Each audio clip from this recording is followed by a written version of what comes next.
Doctor గారు, నా పేరు లావణ్య, వయసు 30 సంవత్సరాలు. నేను కరీంనగర్ నుంచి రాస్తున్నాను.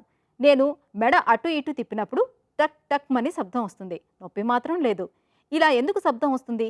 నా సర్వైకల్ బోన్లో ఏదైనా సమస్య అయి ఉండొచ్చా? సలహా ఇవ్వండి అని అడుగుతున్నారు.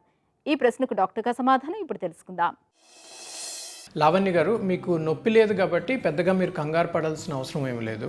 ఇది చాలా కామన్ ప్రాబ్లం అనమాట. ఇలాగ మెడ అటు తిప్పేటప్పుడు కొంతమందికి ఈ శబ్దం ఎందుకు వస్తుంది అని అంటే, మెడలో ఉన్న వెన్నుపూస ఎముకలు ఒక్కోసారి ఒక బోన్కి ఇంకో బోన్కి మధ్యన ఫ్రిక్షన్ పెరగడం వలన ఇట్లాంటి శబ్దం రావచ్చు. ఇది లాంగ్ టర్మ్లో కొంచెం అరుగుదలకు ఏమైనా దారి తీసే అవకాశం ఉంటుంది. దీన్ని సర్వైకల్ స్పాండిలోసిస్ అంటాం.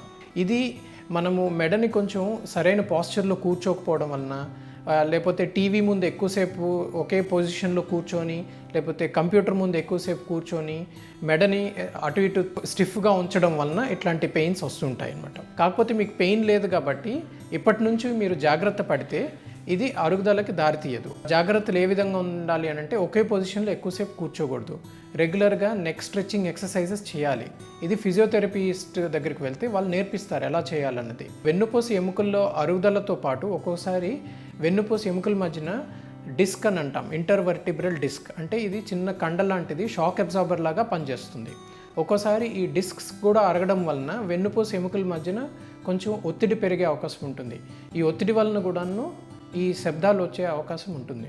మీకు మెడ నొప్పి ఏమైనా వచ్చినా, లేకపోతే మెడ నొప్పి కాస్త చేతికి ఏమైనా పాకినట్టుగా, అంటే చేతికి తిమ్మిర్లు వచ్చినా, లేకపోతే చెయ్యి బలహీనంగా అయిపోవడం కానీ, లేకపోతే చెయ్యి మొద్దుబారిపోవడము, ఇలాంటి సిమ్టమ్స్ ఏమైనా వచ్చినప్పుడు మీరు ఇమీడియట్గా డాక్టర్ని కన్సల్ట్ చేసి ఒకసారి ఎంఆర్ఐ స్కాన్ చేస్తే మనకి నరాలు ఏమైనా ఒత్తిడికి గురి అవుతున్నాయా లేదా, లేకపోతే నరాలు కంప్రెస్ అవ్వడం వలన మీకు ఈ చెయ్యి గ్రిప్ వీక్ అవ్వడం కానీ, లేకపోతే తిమ్మిర్లు రావడం కానీ, ఇలాంటి సమస్య ఏమైనా వస్తుందా లేదనేది మనం తెలుసుకోవచ్చు.